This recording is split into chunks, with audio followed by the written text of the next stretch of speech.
ठीक है जी। So today we are discussing about process management in operating system. Process management means जितने भी processes होती हैं आपके ऑपरेटिंग सिस्टम के अंदर, whatever the process is there in your computer system that is running currently, so how do we manage those processes? Because there is not a single process in your system, there are multiple processes and we have to handle all with effectiveness and efficiency of the system so that maximum processes can be executed at the same time. ठीक है जी। तो that is actually is the process management. तो process management के बारे में these are the basic contents that we will be studying. What is process means is brief introduction, then processes and process management, then process life cycle, then context switching, then we will discuss about process control break block. हो रही है आपकी।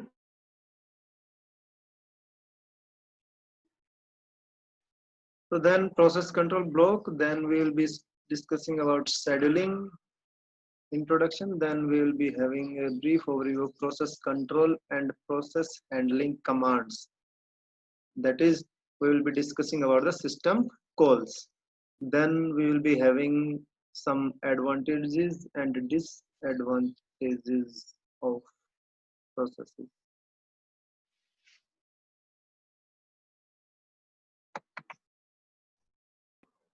Sir दोबारा बताना, समझ में नहीं आई। This is the basic content that I am telling about, that this is the content that we will be covering today. Okay, nothing else. We will start one by one.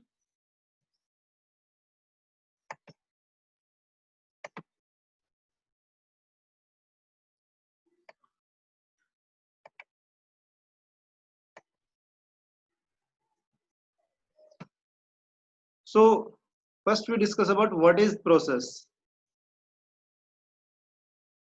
Process is nothing but just a program. Any program that you are making in your computer system by using any language, that is a program, a set of statements. When that particular program is executing in your computer system, that means program under execution, at that moment of time we will call that program as a process. यानी कि process एक programme ही है, लेकिन वो programme को process हम तब बोलेंगे जब वो प्रोग्राम क्या है आपका अंडर एग्जीक्यूशन है, यानी कि जब वो प्रोग्राम एग्जीक्यूट होने लग रहा है उस टाइम पे दैट इज ए प्रोसेस। तो कहने का मतलब ये कि प्रोग्राम एक स्टैटिक फाइल है, यानी कि वो हमने टाइप करके किसी भी एडिटर को यूज करके हमने एक कोड लिख दिया, ठीक है जी, और वो कोड क्या है, एग्जीक्यूटेबल कोड है, यानी कि उसको हम एग्जीक्यूट कर सकते हैं। लेकिन अभी हमने सिर्फ क्या किया है, वो कोड प्रिपेयर किया है, यानी कि स्टैटिक फाइल है वो, उसके अंदर जो कोड डाल दिया वो डाल दिया, that's it, that is a program. अब जब हम उस प्रोग्राम को एग्जीक्यूट करेंगे बनाने के बाद, when we are executing the program, at that moment of time that particular program is known as the process। ठीक है जी, यानी कि process is equal to execution, executing program, जो प्रोग्राम एग्जीक्यूट होने लग रहा है, यानी कि प्रोग्राम प्लस उसकी एग्जीक्यूशन स्टेट, जो भी एग्जीक्यूशन होने लग रहा है उस time particular moment of time पे उसकी क्या एग्जीक्यूशन स्टेट है, किस स्टेट के अंदर वो एग्जीक्यूट होने लग रहा है, ये दोनों चीजों को मिला के क्या बनती है, प्रोसेस बनती है। यानी कि process is the basic unit of execution in your operating system। क्योंकि आपको पता है आपका ऑपरेटिंग सिस्टम है, आपका कंप्यूटर सिस्टम है, उसके अंदर कोई भी काम होता है तो प्रोग्राम्स के थ्रू होता है, कमांड्स के थ्रू होता है, स्टेटमेंट्स के थ्रू होता है, ठीक है जी। तो और प्रोग्राम ही क्या है, प्रोसेस है, जब वो एग्जीक्यूट होने लग रहा है तो वो प्रोसेस बन जाती है। तो प्रोसेस जो है आपकी वो क्या है, आपकी is the basic unit of execution, यानी कि सबसे जो बेसिक यूनिट है एग्जीक्यूशन की वो प्रोसेस है। यानी कि प्रोसेस जब हैपन होगी आपके कंप्यूटर सिस्टम के अंदर तो कोई ना कोई फंक्शन क्या होगा, परफॉर्म होगा। क्योंकि प्रोसेस एग्जीक्यूशन का मतलब ये है कि वहां पे कोई ना कोई प्रोग्राम जो एग्जीक्यूट हो रहा है और उसकी आउटपुट जनरेट होती है, ठीक है जी। तो हर एक प्रोसेस की एक यूनिक आईडी होती है जिसको पीआईडी बोलते हैं हम, प्रोसेस आइडेंटिफायर। ठीक है जी। ये एक यूनिक नंबर होता है, न्यूमेरिक वैल्यू होती है जिसको हम यूज करते हैं किसी भी प्रोसेस को आइडेंटिफाई करने के लिए। जैसे कि आपका स्टूडेंट एडमिशन नंबर होता है, आपका क्लास रोल नंबर होता है, इस तरीके से। फिर आता है, अब जब हम बात कर रहे हैं कि हमारे पास क्या है, सिस्टम के अंदर more than one processes executing होती है at the same moment of time, यानी कि मल्टी प्रोसेसिंग एनवायरनमेंट होता है हमारा। उसके अंदर क्या होता है कि जरूरी नहीं है कि हर एक प्रोसेस के अंदर क्या है, एक डिफरेंट ही प्रोग्राम हो सकता है एक ही प्रोग्राम के डिफरेंट पार्ट्स को क्या है, डिफरेंट प्रोसेसेस एग्जीक्यूट करने लग रही हो। ठीक है जी। तो दैट इज आल्सो पॉसिबल कि डिफरेंट प्रोसेसेस में run different instances of the same program, एक ही प्रोग्राम के डिफरेंट पार्ट्स को अलग अलग प्रोसेसेस एग्जीक्यूट कर सकते हैं। For example my Java and your javac process both run the Java compiler. ठीक है जी। माई जावासी है एक प्रोग्राम एंड योर जावासी एक प्रोग्राम है, वो दोनों क्या है, डिफरेंट प्रोसेसेस है, लेकिन वो रन किसको करने लग रहे हैं, जावा कंपाइलर को ही रन करने लग रहे हैं at the same moment of time. ठीक है जी। तो जो बेसिक जो रिक्वायरमेंट है एक प्रोसेस एग्जीक्यूशन की, तो उसको क्या चाहिए, एक मेमोरी चाहिए किसी भी प्रोसेस को एग्जीक्यूट होने के, उसको एक लोकेशन चाहिए, एक स्पेस चाहिए जिसके अंदर प्रोसेस एग्जीक्यूट हो सके। ठीक है जी। जिसके अंदर उस प्रोग्राम का कोड है, जो डेटा है, वो सारा हम क्या कर सकें, स्टोर करवा सके, रिजाइड करवा सकें ड्यूरिंग द एग्जीक्यूशन। तो उसके लिए हमें चाहिए मेमोरी। ठीक है जी। दूसरा क्या चाहिए, a set of CPU registers to support execution. CPU registers होते हैं आपकी टेम्परेरी स्टोरेज होती है आपके सिस्टम के अंदर, आपके प्रोसेसर के अंदर, सीपीयू के अंदर, जिनको हम रजिस्टर्स बोलते हैं, जिनका साइज केबी के अंदर होता है। That means of very small size होते हैं रजिस्टर्स। लेकिन ये क्या करते हैं, these are used to hold the data temporarily when executing, यानी कि जब कोई भी एग्जीक्यूशन होने लग रहा है उस टाइम पे डेटा को हम किस में होल्ड करवाते हैं, सीपीयू रजिस्टर्स के अंदर होल्ड करवाते हैं, ताकि जो एग्जीक्यूशन क्या है वो इफेक्टिवली एग्जीक्यूट हो सके, फास्टर एग्जीक्यूशन हो सके।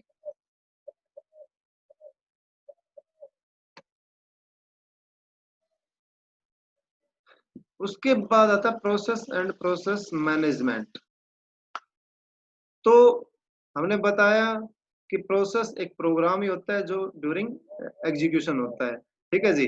तो प्रोग्राम के अंदर क्या होते हैं, दो चीजें होती है, एक उसका कोड होता है जो क्या होता है, कोई ना कोई फंक्शनिंग को परफॉर्म करता है, एंड दूसरा क्या होता है उसका data, data on which the function is to be performed by the program code। ठीक है जी। दूसरा क्या होता है, फिर जब रनिंग है प्रोग्राम, जब हम प्रोग्राम को रन करने लग रहे हैं उस टाइम पे जो लोडर होता है हमारे सिस्टम के अंदर, वो लोडर क्या करता है, वो रीड करता है और क्रिएट करता है एग्जीक्यूटेबल फाइल, यानी कि जो आपका प्रोग्राम है उसको रीड करेगा और उसकी एक एग्जीक्यूटेबल फाइल क्रिएट कर देगा। ठीक है जी। दूसरा क्या करेगा, sets up the process memory to contain the code, यानी कि उसको मेमोरी अलोकेट करवाएगा, उस कोड को रिजाइड करवाने के लिए, स्टोर करवाने के लिए सिस्टम की जो मेमोरी है वो उसको अलोकेट करवाएगा। ठीक है जी।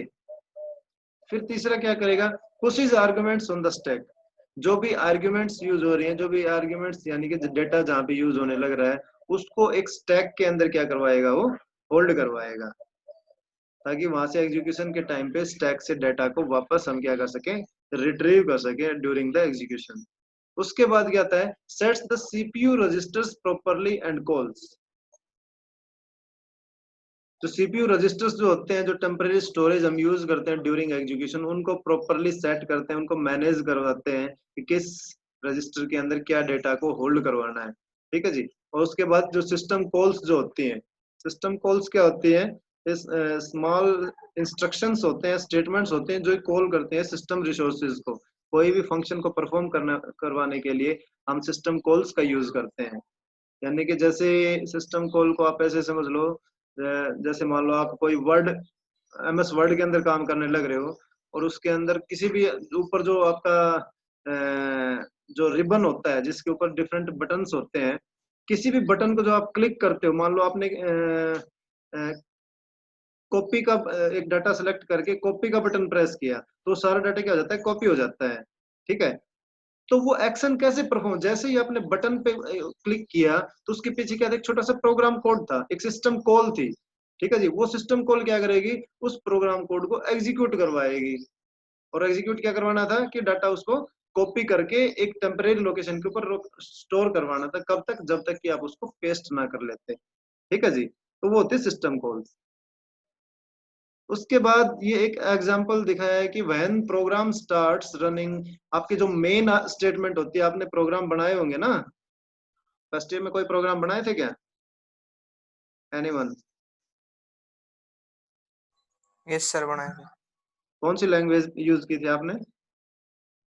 सी। सी लैंग्वेज यूज की थी ना। तो उसमें प्रोग्राम बनाए थे आपके, तो उसके अंदर सबसे पहले आपके जो हेडर फाइल्स इंक्लूड करने के बाद में आती है एक मेन स्टेटमेंट आती है। ठीक है, वॉइड मेन जिसको आप यूज बोलते थे। ठीक है जी, तो वो मेन स्टेटमेंट जहां पे आती है, वहां से क्या होता है, आपका प्रोग्राम एग्जीक्यूशन स्टार्ट होता है। एक्चुअल जो प्रोग्राम एग्जीक्यूशन है वो मेन स्टेटमेंट से स्टार्ट होता है, और उसके बाद में जितनी भी स्टेटमेंट्स होती हैं वो सारी एग्जीक्यूट होती हैं। तो जब मेन स्टेटमेंट जब एग्जीक्यूट होने स्टार्ट होती है तो उस टाइम पे क्या होता है कि हमारा प्रोग्राम इज इन एग्जीक्यूशन, यानी कि अब वो किस में कन्वर्ट हो चुका है, वो प्रोसेस के अंदर कन्वर्ट हो चुका है। Now it is a process. ठीक है जी, और जब पूरा प्रोग्राम एग्जीक्यूट हो जाता है, यानी कि जो आपका मेन फंक्शन है वो रिजल्ट को रिटर्न करता है, उस टाइम पे आपका क्या होता है, उस टाइम पे आपका जो ऑपरेटिंग सिस्टम है वो जो आपकी एग्जिट स्टेटमेंट होती है, यानी कि वो एग्जिट स्टेटमेंट क्या करती है, वो उस प्रोसेस को क्या कर देती है, डिस्ट्रॉय कर देती है, क्योंकि पूरा प्रोग्राम एग्जीक्यूट हो चुका है, रिजल्ट कंप्यूट हो चुका। अब क्या करना है, उस प्रोसेस को टर्मिनेट करना है, तो एग्जिट स्टेटमेंट को कॉल करता है ऑपरेटिंग सिस्टम, और क्या कर देता है, आपके प्रोसेस को टर्मिनेट कर देता है जी। और जितने भी उसके अंदर रिसोर्सेज यूज हो रहे थे प्रोसेस के अंदर, उस पर्टिकुलर प्रोसेस ने जो भी रिसोर्सेज को अक्वायर किया हुआ था सिस्टम के अंदर, वो सारे के सारे रिसोर्सेज क्या हो जाते हैं, उनको फ्री कर देता है ऑपरेटिंग सिस्टम, ताकि जो अदर प्रोसेसेस है वो उन रिसोर्सेज को यूज कर सकें। रिसोर्सेज जैसे कि आपकी मेमोरी है, आपके सीपीयू है, या आपके अदर जो भी आपके रजिस्टर्स हैं, या और जो भी सिस्टम के रिसोर्सेज उस प्रोसेस ने यूज किए हुए थे अपने एग्जीक्यूशन के लिए, वो सारे के सारे क्या कर देते हैं, फ्री कर देता है, ताकि अदर प्रोसेसेस उनको यूज कर सकें। अब बात आती है process life cycle. Process life cycle, इसको प्रोसेस स्टेट्स भी बोल सकते हो आप, स्टेट्स ऑफ द प्रोसेस, कि eight any moment of time जो प्रोसेस क्या होती है वो किस स्टेट के अंदर हो सकती है। तो there are basically 5 states of the process, जिसके अंदर at any moment of time वो प्रोसेस होगी ही होगी, किसी भी एक स्टेट के अंदर। ठीक है जी, तो प्रोसेसेस के अंदर मेन चीज क्या होती है, मेन जो फंक्शनिंग होती है वो 3 ही होती है, या तो वो एग्जीक्यूट होने लग रही है प्रोसेस, या क्या हो रही है, वेटिंग टू एग्जीक्यूट, वो एग्जीक्यूट होने के लिए वेट करने लग रही है, और यह क्या कर रही है, वो blocked waiting for an event to occur, यानी कि एग्जीक्यूशन के बाद उसको बीच में ही उसको सस्पेंड कर दिया उस प्रोसेस को, और सस्पेंड करने के बाद वो दोबारा से वेट करने लग रही है कि जिस भी प्रोसेस इवेंट के लिए उसको सस्पेंड किया था वो इवेंट कंप्लीट हो, और उसके बाद दोबारा से उसका एग्जीक्यूशन स्टार्ट हो। ठीक है जी, तो इसकी basic 5 states of the process होती है, इसी के अंदर इसकी पूरी लाइफ साइकिल लिमिटेड होती है। तो फर्स्ट जो स्टेट होती है प्रोसेस की, that is the new state. तो न्यू स्टेट कौन सी स्टेट होती है, जब भी कोई प्रोसेस क्रिएट होती है सिस्टम के अंदर। ठीक है जी, जैसे ही कोई प्रोसेस क्रिएट होगी तो वो किस स्टेट में आएगी जी, वो न्यू स्टेट के अंदर आएगी।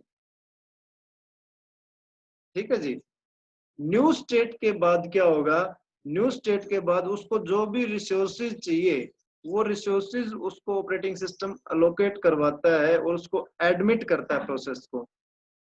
ठीक है जी, और जब वो प्रोसेस एडमिट हो जाती है सिस्टम के अंदर, उस टाइम पे वो प्रोसेस की स्टेट चेंज हो जाती है न्यू स्टेट से रेडी स्टेट के अंदर, यानी कि now the process is ready to be executed by the processor.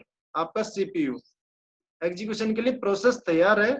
अब जैसे ही सीपीयू फ्री होगा वो प्रोसेस कहाँ पे चली जाएगी, कुछ शेड्यूलर होते हैं, वो शेड्यूलर क्या करते हैं, प्रोसेसेस को डिस्पैच करते हैं एक स्टेट से दूसरी स्टेट के अंदर। ठीक है जी। तो जैसे ही सीपीयू फ्री होगा तो रेडी स्टेट से प्रोसेस को कहाँ पे डिस्पैच कर देगा शेड्यूलर, रनिंग स्टेट के अंदर। यानी कि running state is that state of the process जिसके अंदर आपकी प्रोसेस अंडर एग्जीक्यूशन है। यानी कि यहाँ पे जो मेन जो काम होता है वो कहाँ पे होता है, आपका रनिंग स्टेट के अंदर। यहाँ पे आपकी प्रोसेस क्या होती है, एग्जीक्यूट होती है जी। अब यहीं से इसके डाइवर्जन होते हैं दो तीन।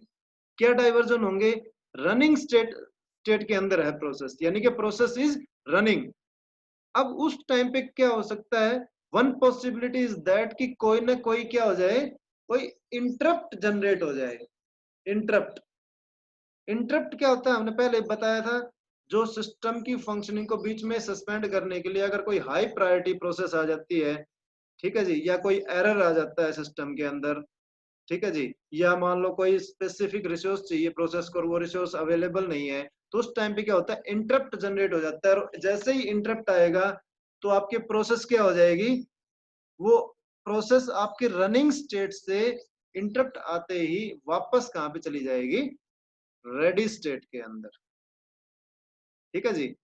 और जैसे उसके बाद जब वो जो भी एरर आया था वो प्रॉब्लम दूर होगी और फिर वो रेडी स्टेट के अंदर क्यू में लग जाएगी। जैसे ही वो सिस्टम दोबारा से फ्री होगा वो फिर से क्या हो जाएगी, रनिंग स्टेट के अंदर चली जाएगी। ये तो हो गई जी कंडीशन एक, कि कोई एरर आ जाए, कोई इंटरप्ट जनरेट हो जाए सिस्टम के अंदर। दूसरी कंडीशन क्या हो सकती है कि कोई अदर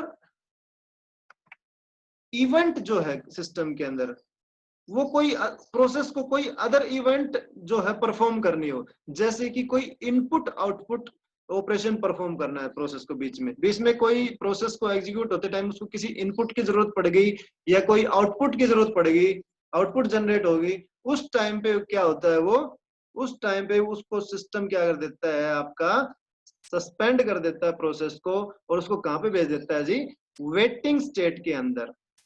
कहां पे भेज दिया, वेटिंग स्टेट के अंदर। अब वेटिंग स्टेट के अंदर क्या होगा, यहाँ पे वो प्रोसेस अपने जो भी इवेंट है, जो भी इनपुट आउटपुट ऑपरेशन है या कोई अदर ऑपरेशन उसको परफॉर्म करना है इन बिटवीन, वो अपना वो ऑपरेशन परफॉर्म करेगा। इन द मीन टाइम, जब तक वो वेटिंग स्टेट के अंदर अपना जो इनपुट आउटपुट ऑपरेशन को परफॉर्म कर रही है वो प्रोसेस, सीपीयू हमारा क्या होगा, यहाँ पे फ्री हो गया रनिंग के अंदर। तो क्या करेगा डिस्पैचर, जो शेड्यूलर डिस्पैचर है, ये यहाँ से रेडी स्टेट से दूसरी प्रोसेस को रनिंग में भेज देगा। क्यों, क्योंकि हमें सीपीयू को फ्री नहीं रखना और हमारे पास प्रोसेसेस बहुत एग्जीक्यूट होने के लिए। तो जैसे ही सीपीयू फ्री होगा, सीपीयू कब फ्री होगा, जब प्रोसेस सस्पेंड होके वेटिंग में आएगी।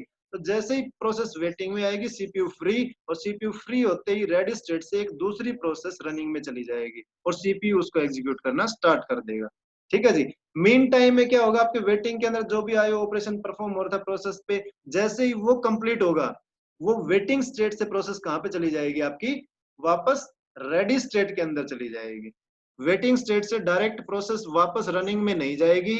Make it very clear, waiting के अंदर जो भी आयो ऑपरेशन था वो परफॉर्म होने के बाद, कंप्लीट होने के बाद, वो प्रोसेस जाएगी आपकी रेडी स्टेट के अंदर, और रेडी स्टेट से फिर वापस प्रोसेस कहां पे जाएगी, आपकी रनिंग के अंदर, जब भी सीपीयू फ्री होगा। ठीक है जी। उसके बाद तीसरी कंडीशन क्या होती है रनिंग के अंदर, कि प्रोसेस एग्जीक्यूट होने लग रही है, सब कुछ नॉर्मल चल रहा है, सारी चीजें हो गई। अब क्या होगी, प्रोसेस कंप्लीट होगी जी, यानी कि उसका एग्जीक्यूशन क्या होगा, कंप्लीट हो जाएगा। कंप्लीट एग्जीक्यूशन होने के होते ही क्या हो जाएगा जी, वो प्रोसेस है वो एग्जिट हो जाएगी। हमने अभी पीछे भी बताया था कि ऑपरेटिंग सिस्टम क्या करता है, एग्जिट फंक्शन को कॉल कर देता है और उस प्रोसेस को क्या कर देता है, टर्मिनेट। तो जैसे ही प्रोसेस कंप्लीट होगी, वो रनिंग से प्रोसेस एग्जिट होगी और कहां पे चली जाएगी जी, टर्मिनेटेड स्टेट के अंदर चली जाएगी। यानी कि प्रोसेस यहाँ पे क्या हो जाएगी, टर्मिनेट, कंप्लीट।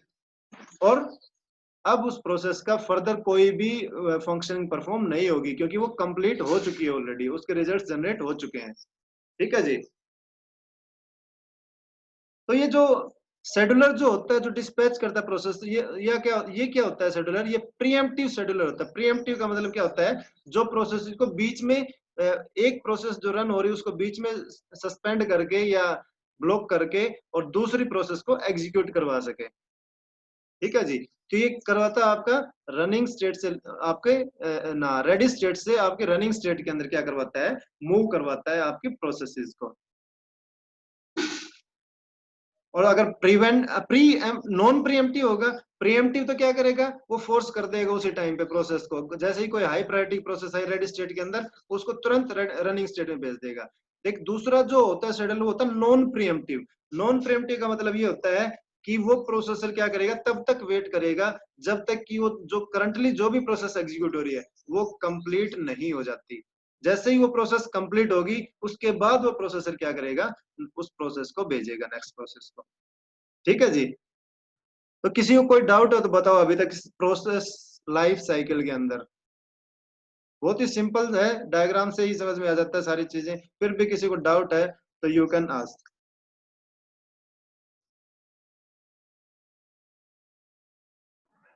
सर कोई एग्जांपल देख के बता। एग्जाम्पल पीछे वाला रिपीट करा दो सर। है जी। पीछे वाला रिपीट करा दो सर एक बार। पीछे थोड़ा वो हो गया सर। पीछे क्या हो गया? सर ये जैसे नहीं वाला।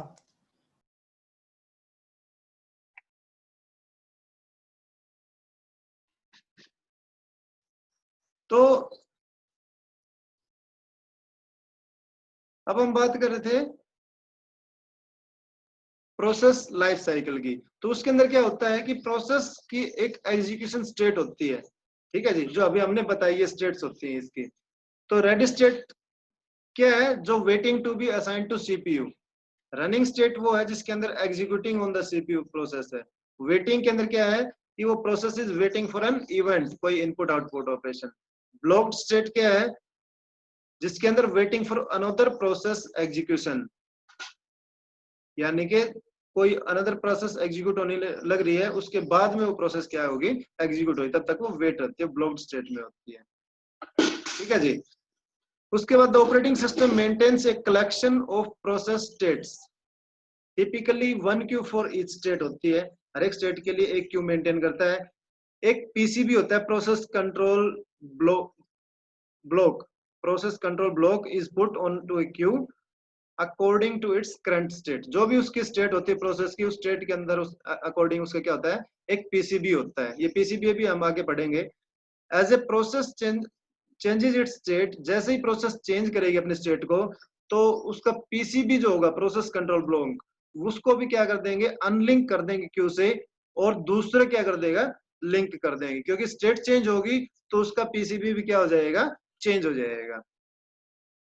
Process states are change in response to events. Process की स्टेट चेंज होती है किसके अंदर? आपने अभी बताया, अगर कोई इंटरप्ट आ जाता है, कोई trap is also a type of interrupt, या कोई आईओ इवेंट आ जाती है, तो वहां पे उसकी स्टेट क्या होती है? चेंज होती है, या प्रोसेस कंप्लीट हो जाए।